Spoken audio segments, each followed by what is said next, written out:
Hamas کی جانب سے جنگ بندی کی شرائط قبول کرنے کے غیر متوقع فیصلے نے کیا نیتن یاہو کی مشکلات بڑھا دی؟ حماس نے مصر اور قطر کی ثالثی میں کیے جانے والے جنگ بندی کے معاہدے کی شرائط پر اتفاق کرنے کا اعلان کیا، تاہم اسرائیل نے اس معاہدے کو مسترد کرتے ہوئے قابل قبول معاہدے کے لیے اپنا وفد مصر روانہ کر دیا ہے۔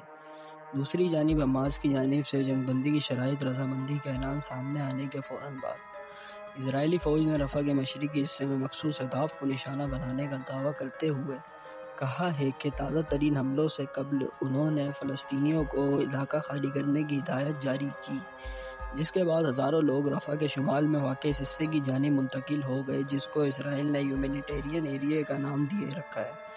اسرائیل کے تازہ حملوں کے جواب میں مجاہدین نے حماس کے ساتھ مل کر جنوبی اسرائیل پر راکٹ فائر کیے۔ وائٹ ہاؤس کے قومی سلامتی کے ترجمان جان کربی نے کہا ہے کہ اسرائیل اور حماس کی بات چیت ایک نازک مرحلے میں داخل ہو چکی ہے۔